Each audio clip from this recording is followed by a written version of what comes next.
Um, they have to want it first. You can't, there's no way you can force somebody. You know, it's only through, I believe, there's no way to promote recovery. It's, you know, it's attraction. And that's what's been happening for me is a lot of people have seen what I'm doing, or, you know, I have people on the street today going, I want what you have, how do I get it? You know, doing the outreach.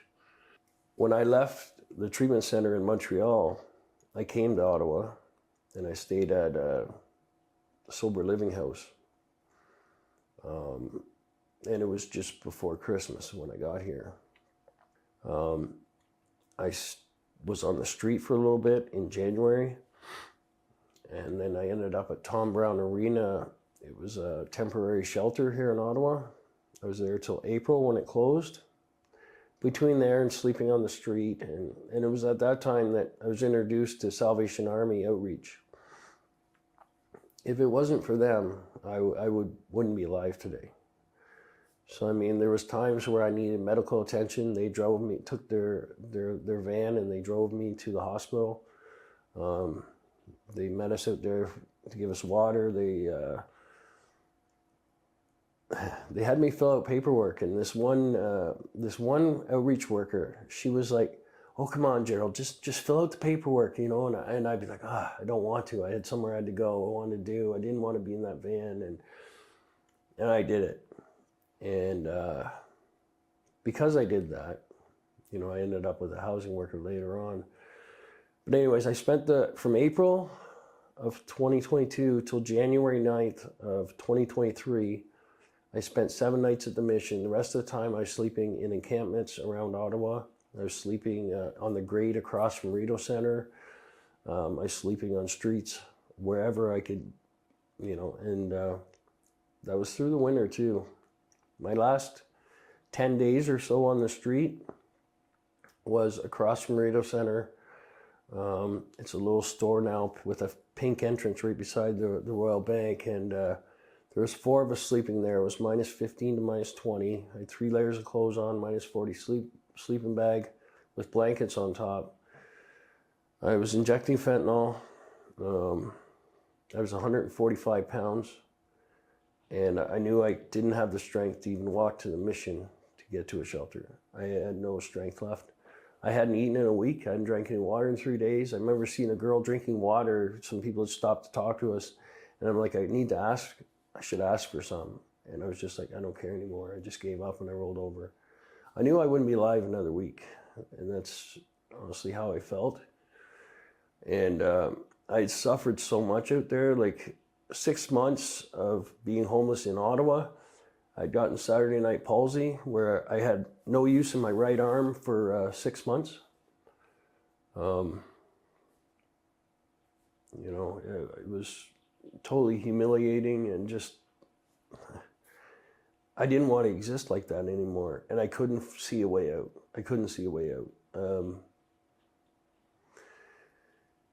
It was around January 1st, Salvation Army gave me a housing worker. Around January 8th, 9th, 10th, somewhere in there, that housing worker came to meet me for the first time. My bank card had been taken by a bank machine in December. I had no way of getting money out. I had no way of getting any drugs or any food or anything. So I was dope sick on the side of the road. I hadn't eaten in a week.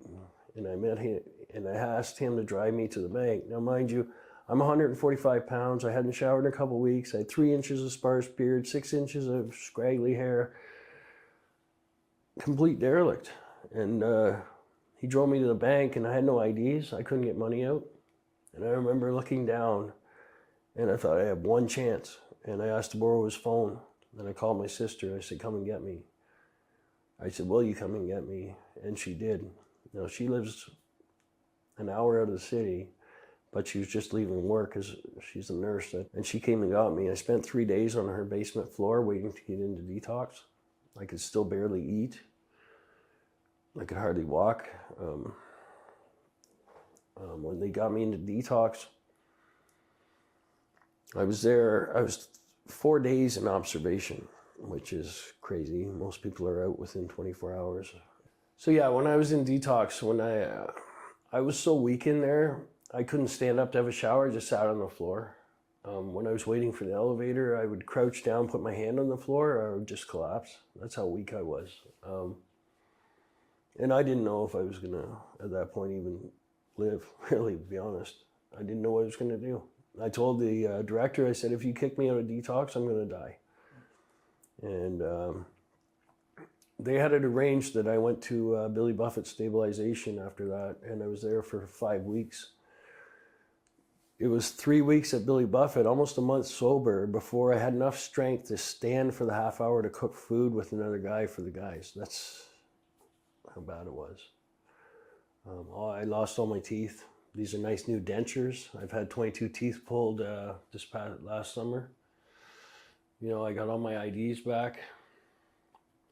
After 5 weeks at Billy Buffett, I went to Jericho Road Christian 12-step base program. You know, because I had absolutely nobody and nothing when I left those streets. I felt like I had no one, that no one cared. And all of a sudden I had some people in my life. You know, I had some guys around me. There was 8 or 9 of us in the treatment center. And, you know, I was willing to do whatever. You know, I'm going to back up to that last week on the street. That last week on the street, I hadn't prayed in probably 15 years, never really had a relationship with God, but I was to the point where I could not exist like that anymore, and I just prayed, God, take me or save me. And I understand today what that answer was. It was like I was willing to do whatever they asked. It's a 9-month treatment program.